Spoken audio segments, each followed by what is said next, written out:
Bonjour, bonsoir à tous. Alors aujourd'hui pour la porte du temps, l'interview, j'ai le plaisir de recevoir Cyril Arnaud. Cyril, bonjour. Pascal. Est-ce que tu peux nous expliquer un petit peu ton parcours, comment t'en es venu de la passion à ça devienne un métier, oui. D'accord. Bien, la curiosité avant tout, déjà bien sûr le plaisir de la magie. Tout enfant de 10 ans veut sa boîte de magie à Noël, j'ai eu la mienne. Bien sûr surpris de voir que c'est que du plastique et des notices.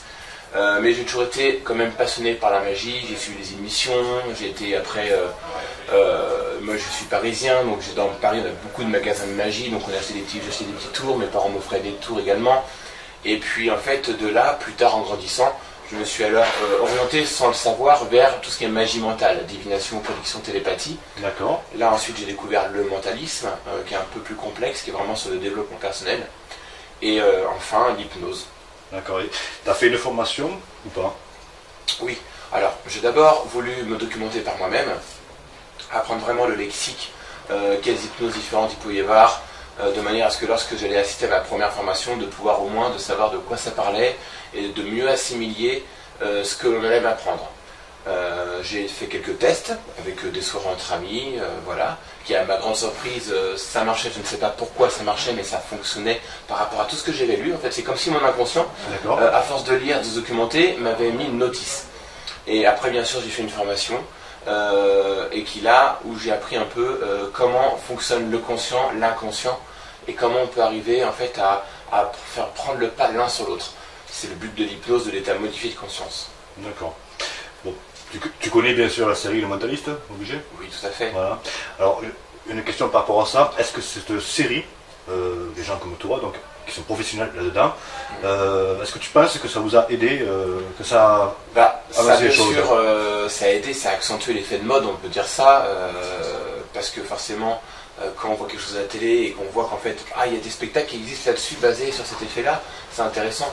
Donc bien sûr, moi je me suis mis un petit peu professionnellement dans cette voie-là, 6-8 mois avant que la série arrive en France. Je la connaissais déjà avant.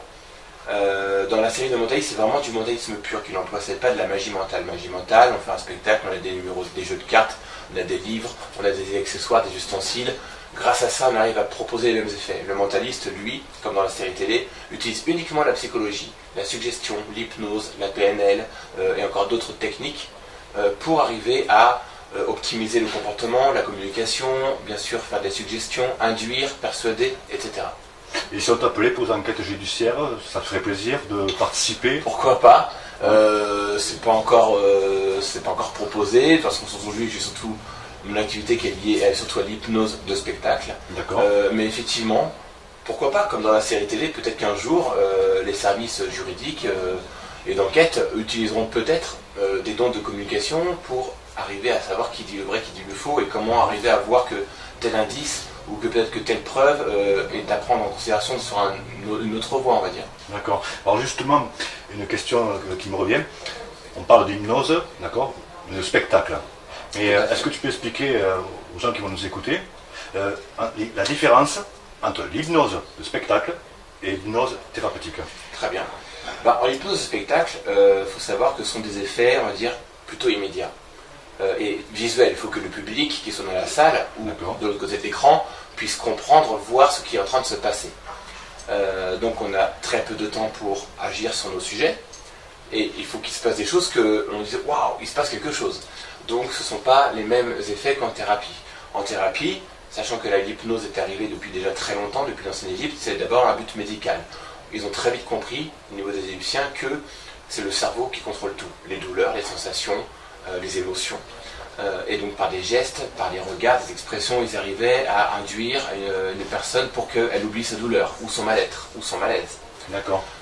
Alors en thérapie, on va prendre le temps d'écouter le sujet, de savoir quel est son problème, son mal. On va prendre également le temps de l'analyser afin de savoir vers quel chemin on va pouvoir passer pour que son inconscient prenne le pas sur le conscient et ainsi arriver vers, je ne veux pas dire la guérison parce que ce n'est pas des maladies, mais arriver vers son bien-être tout simplement.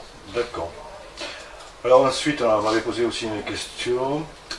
Existe-t-il des écoles des écoles de formation pour devenir mentaliste? Alors, il y a des écoles, il y a des instituts, il y a plusieurs, bien sûr, il y a plusieurs groupes.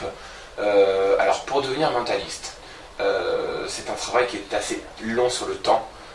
J'en connais un, personnellement j'en connais un qui lui a démarré de peut-être avoir 9-10 ans. D'accord.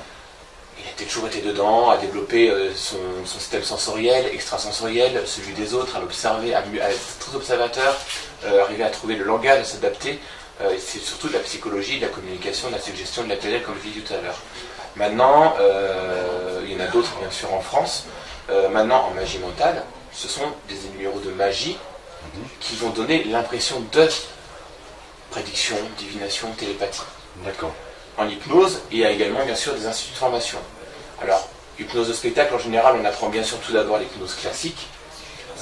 Alors avec des balances, on fait balancer le sujet en arrière ou en avant ou sur le côté, puis on arrive à lui faire des catalepsies de bras ou du corps en entier, puis il y a encore d'autres effets qui arrivent, on apprend comment mettre en place, il y a un ordre à respecter.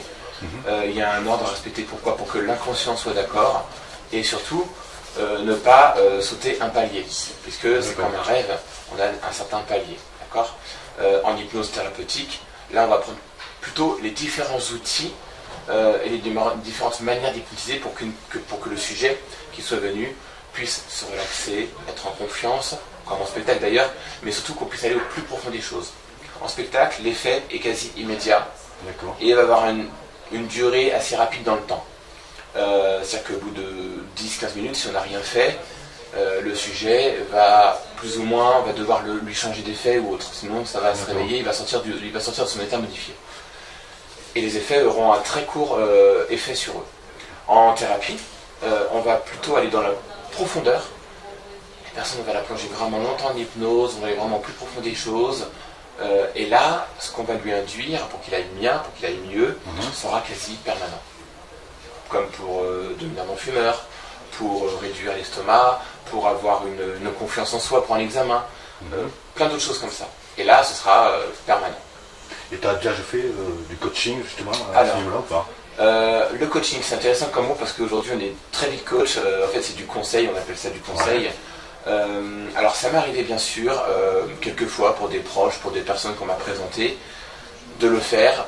Voilà, j'ai fait des inductions pour faire de la mise en confiance en soi, pour un examen, pour un permis de conduire, pour prendre la parole en public. J'en ai fait également pour quelques fois pour faire devenir non-fumeur, mais j'ai pas pris assez le temps de mettre ça en pratique sur du long terme parce que j'ai mes spectacles et j'ai mon activité qui me prend quand même beaucoup de temps. Bien sûr. Mais oui, ça m'arrive de temps en temps de faire un petit peu de conseils et de faire de l'hypnose à but vraiment, on va dire, au développement personnel. En tout cas, je sais pas si tu m'as hypnotisé tout à l'heure, mais là, ça fait un petit moment que je fume pas déjà. Ça commence bien. Parce que le conscient est occupé, donc voilà. Il ne pense plus à fumer. Alors, oui, justement, votre métier, parce qu'il y a plein de jeunes, suite aussi à la série Mentaliste, après la magie, le mentalisme. Donc, ils voudraient réussir là-dedans. Aurais-tu un ou deux conseils à leur donner? Alors, il faut savoir que aujourd'hui, tout le monde peut faire ce qu'il veut. On a de limites que celles qu'on se donne. D'accord. Maintenant, on a bien sûr des prédispositions à faire un métier plutôt qu'un autre, une activité, un loisir plutôt qu'un autre. Il n'y a pas de secret dans chaque discipline, quelle qu'elle soit. C'est bien sûr la motivation, l'envie d'eux. Et bien souvent, c'est parce qu'on aura des obstacles et que malgré les obstacles, on va quand même travailler, essayer de comprendre pourquoi ça ne fonctionne pas, de mettre en place des actions qui font faire que ça va fonctionner, qu'on va dire c'est vraiment ça que je veux faire. Plutôt que je le fais parce que c'est facile et que j'ai plus qu'à claquer les doigts pour que ça marche. D'accord ? Donc il y a bien sûr la motivation. Il y a ensuite, moi j'aime beaucoup utiliser ce mot, l'empathie, parce que en fait, on réussit toujours, surtout dans la magie, dans l'hypnose, tout ce qui est spectacle, c'est pas évident pour une personne qui est dans le public de venir sur scène ou quelqu'un de se prêter à une expérience comme celle-ci. Donc quand on est vers une personne qu'on ne connaît pas vraiment, que cette personne crée une empathie, un degré de confiance, bah, on a envie de vivre la chose. Et c'est beaucoup plus facile, comme un tour de cartes qu'on va présenter, peu importe. Mais il faut toujours créer, je pense, une certaine alchimie entre les deux personnes, entre le magicien, son sujet ou son spectateur ou son assistant. Quelque part, tu es comédien aussi alors. Il y a bien sûr un comédien, on peut avoir un rôle de comédien. D'ailleurs, quand je me suis mis à la magie étant très jeune, je le suis toujours j'espère, mais On m'a toujours dit, en fait, c'est un ami qui m'a, un des amis qui m'a mis un peu le pied à l'étrier en m'apprenant quelques techniques de magie. Il m'a dit, en fait, un bon magicien, on dit toujours qu'un bon magicien est en fait un comédien dans un rôle de magicien. C'est vrai que quand on regarde un magicien, on a toujours en fait notre manière de parler, notre lexique, notre intonation, notre posture, notre gestuelle. Ouais. On raconte une histoire. Et au travers de cette histoire, il se passe quelque chose de magique, bien sûr.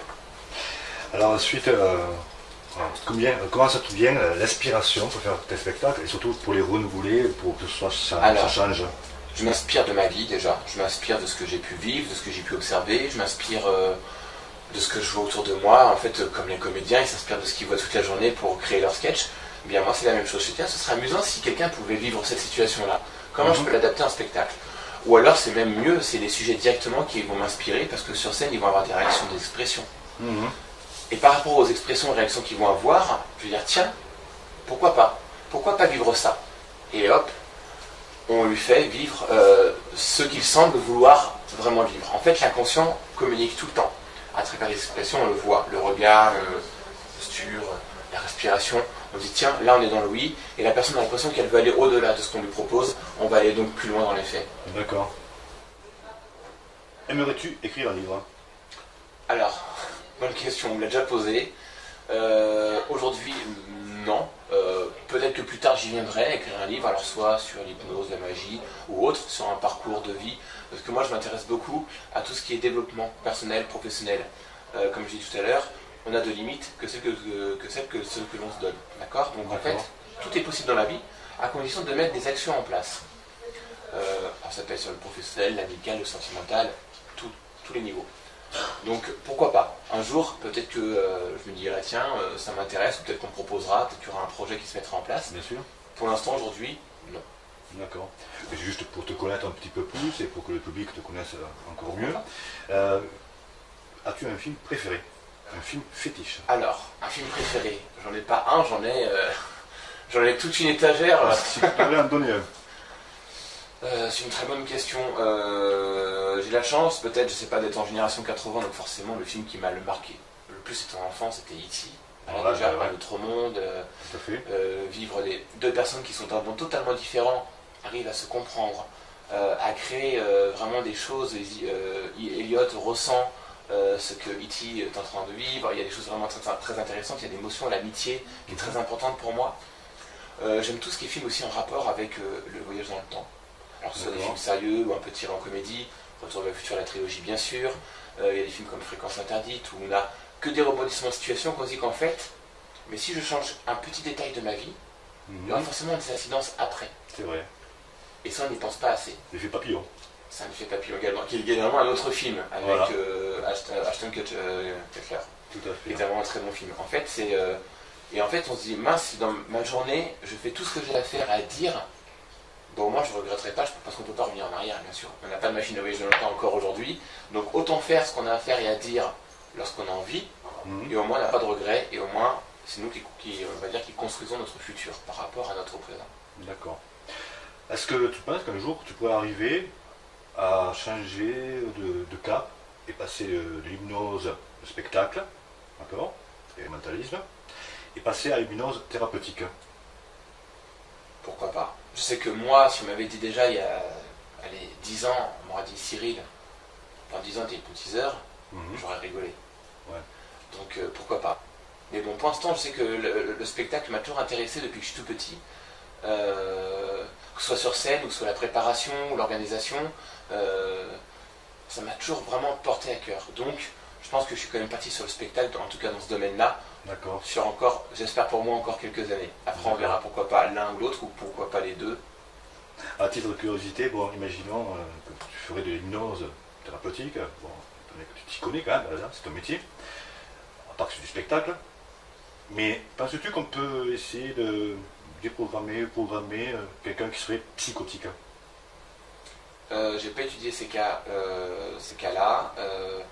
Alors, en cas de psychotique, on ne peut pas dire programmer, déprogrammer, parce qu'en fait, une personne qui va être psychotique, c'est comme si elle avait déjà un programme en elle. C'est-à-dire qu'en fait, cette personne-là, elle a certainement un vécu ou une histoire à elle qui fait que elle est devenue comme ça.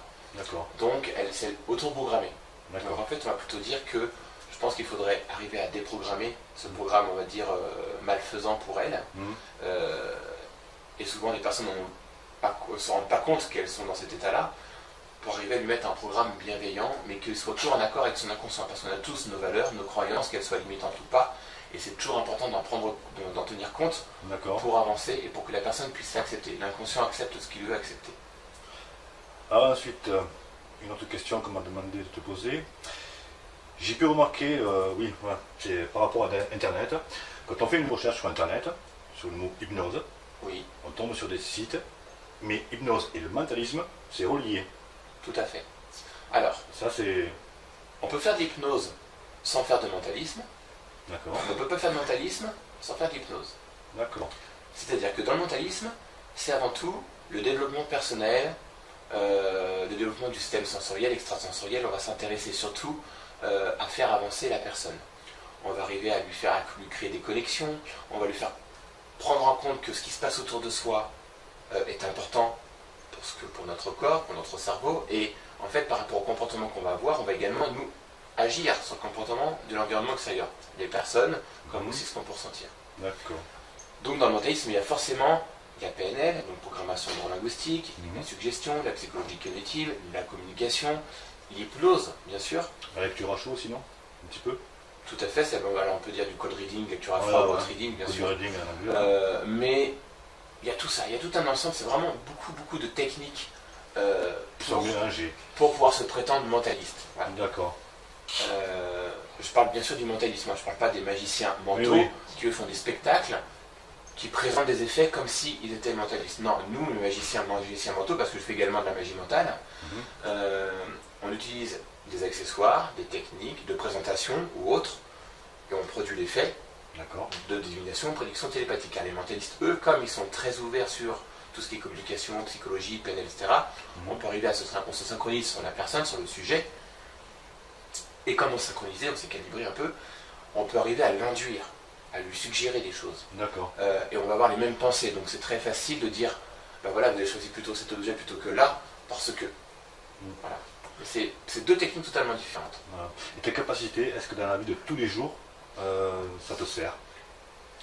Alors, ça peut servir dans la vie de tous les jours. Je ne sais pas si moi je m'en sers par réflexe ou comme cela, mais oui, bien sûr, on peut très bien, quand on achète un produit, on peut toujours dire, négocier quand on achète une voiture par exemple. On peut toujours utiliser ça pour faire une remise commerciale par rapport aux commerçants qui nous vendent le produit. On peut très bien aussi utiliser autour d'une discussion entre amis. Moi je m'amuse de temps en temps avec des petits jeux comme cela, à essayer de faire dire un mot, de faire créer un geste. Voilà, on peut dans la vie de tous les jours, bien sûr, orienter la pensée, la gestuelle d'une personne. Je suppose que ça t'amuse. Oui, après il faut toujours le faire bien sûr dans un rôle bienveillant pour la personne. Bien sûr. Surtout si c'est un ami, si les amis sont très rares, ce sera dommage de perdre. Oui, c'est clair. Mais même en spectacle, c'est toujours important. Bien sûr, les sujets vivent des choses, on va dire, amusantes pour le public, parce que oui, la personne elle est sur chaise, elle vit quelque chose alors qu'elle se croit ailleurs. Mais en attendant, il faut que la personne vive quelque chose de bienveillant pour elle. Je pense que c'est important.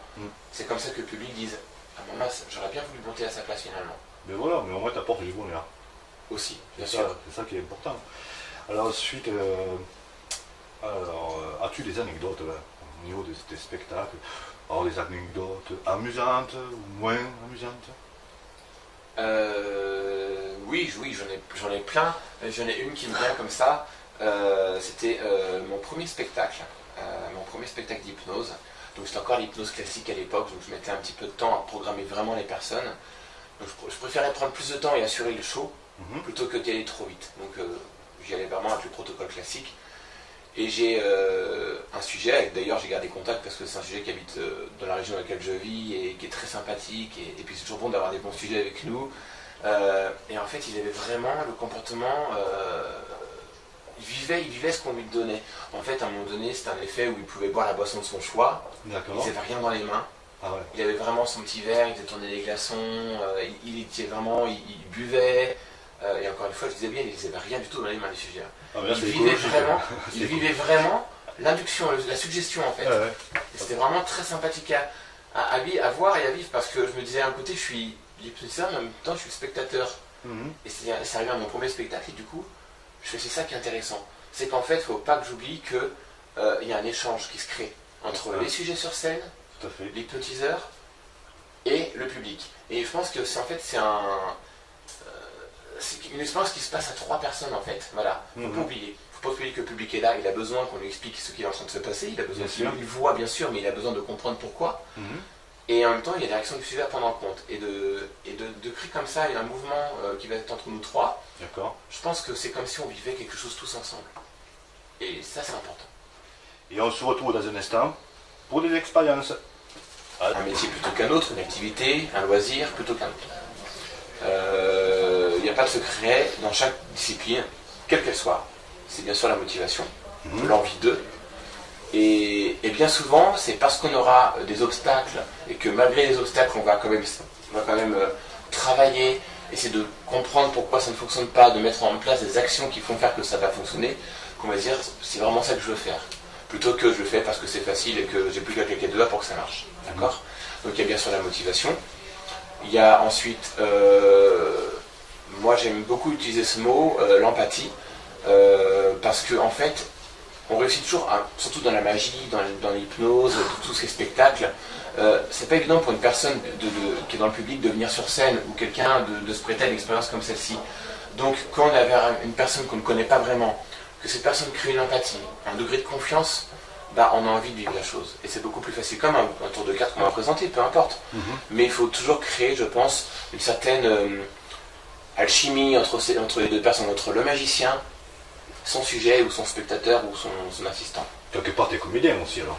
Il y a bien sûr un comédien, on peut avoir un rôle de comédien. D'ailleurs, quand je me suis mis à la magie étant très jeune, je le suis toujours j'espère, mais on m'a toujours dit en fait, c'est un des amis qui m'a mis un peu le pied à l'étrier en m'apprenant quelques techniques de magie.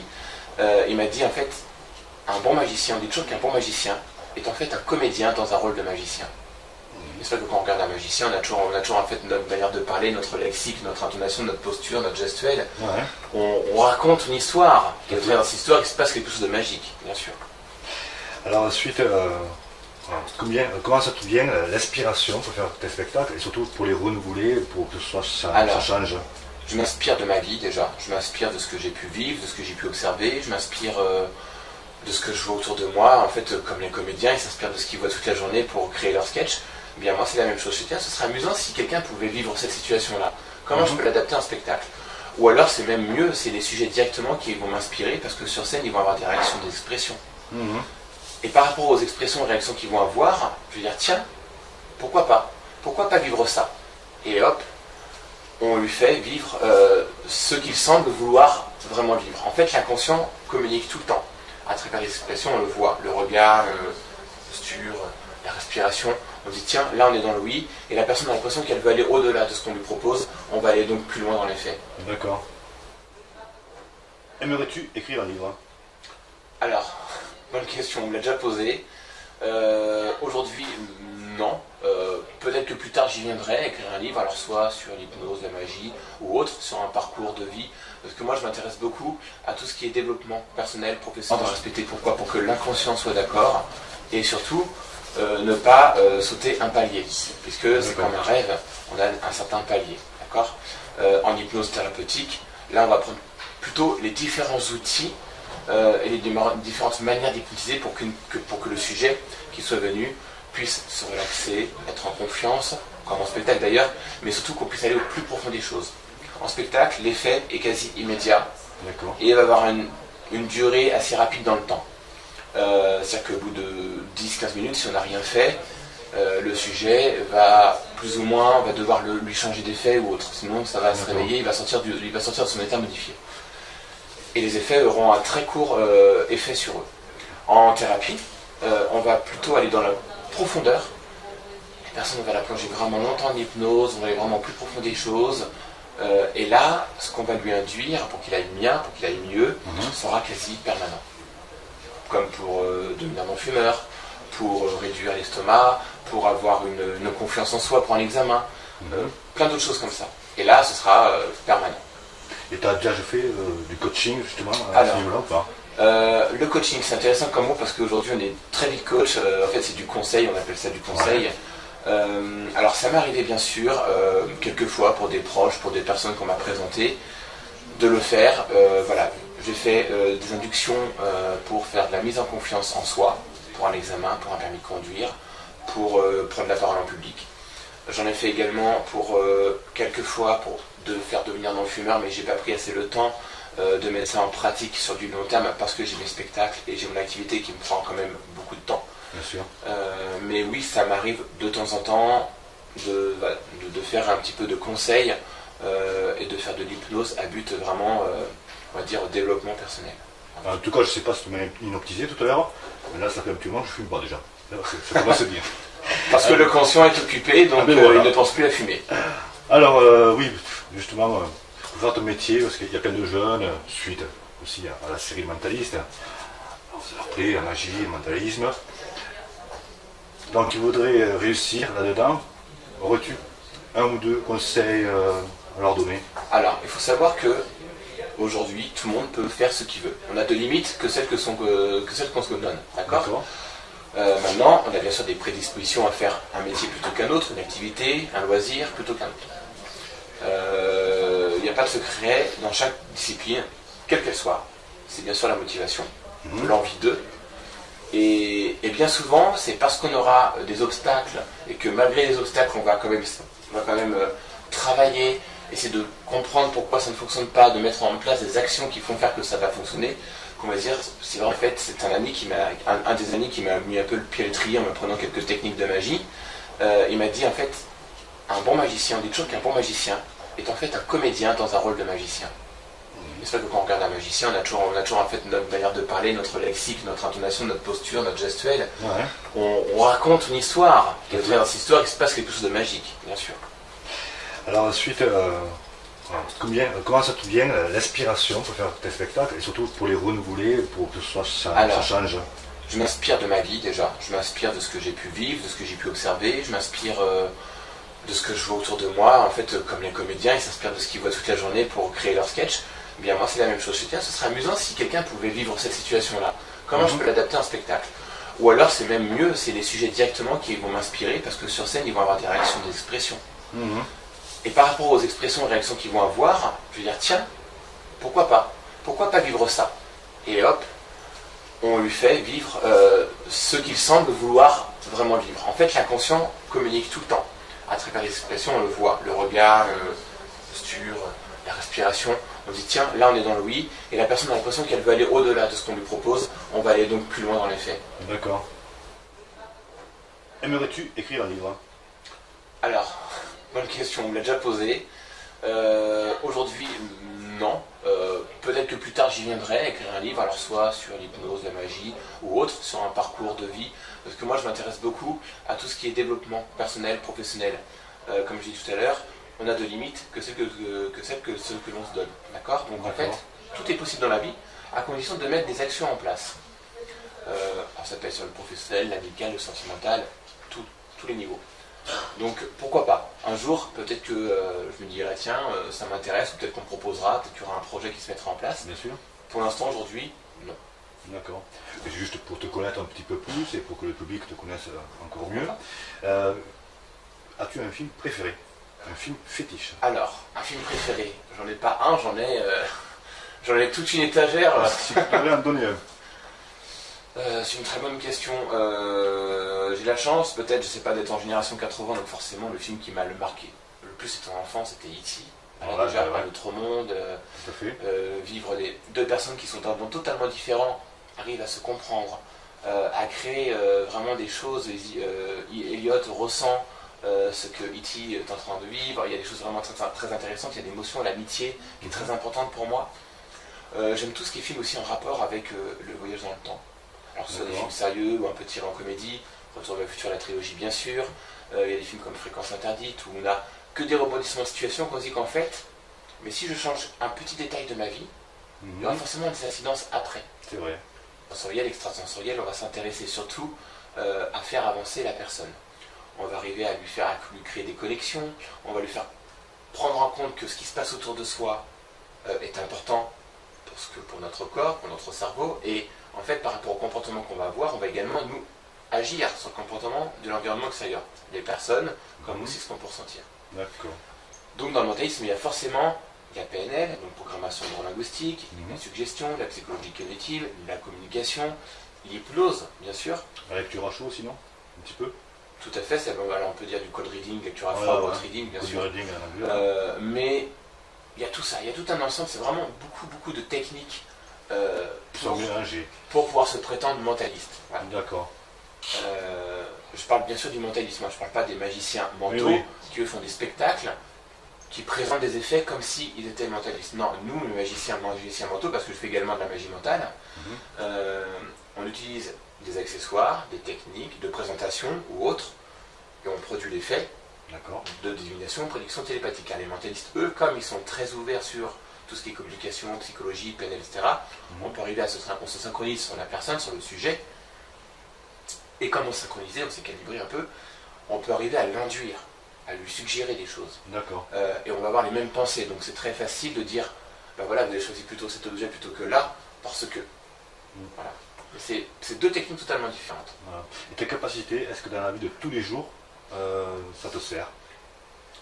Alors, ça peut servir dans la vie de tous les jours. Je ne sais pas si moi je m'en sers par réflexe ou comme cela, mais oui, bien sûr, on peut très bien, quand on achète un produit, on peut toujours dire, négocier quand on achète une voiture par exemple. On peut toujours utiliser ça pour faire une remise commerciale par rapport aux commerçants qui nous vendent le produit. On peut très bien aussi utiliser autour d'une discussion entre amis. Moi je m'amuse de temps en temps avec des petits jeux comme cela, à essayer de faire dire un mot, de faire créer un geste. Voilà, on peut dans la vie de tous les jours, bien sûr, orienter la pensée, la gestuelle d'une personne.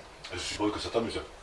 Oui, après il faut toujours le faire bien sûr dans un rôle bienveillant pour la personne. Bien sûr. Surtout si c'est un ami, si les amis sont très rares, ce sera dommage de perdre. Oui, c'est clair. Mais même en spectacle, c'est toujours important. Bien sûr, les sujets vivent des choses, on va dire, amusantes pour le public, parce que oui, la personne est sur chaise, elle vit quelque chose alors qu'elle se croit ailleurs. Mais en attendant, il faut que la personne vive quelque chose de bienveillant pour elle. Je pense que c'est important.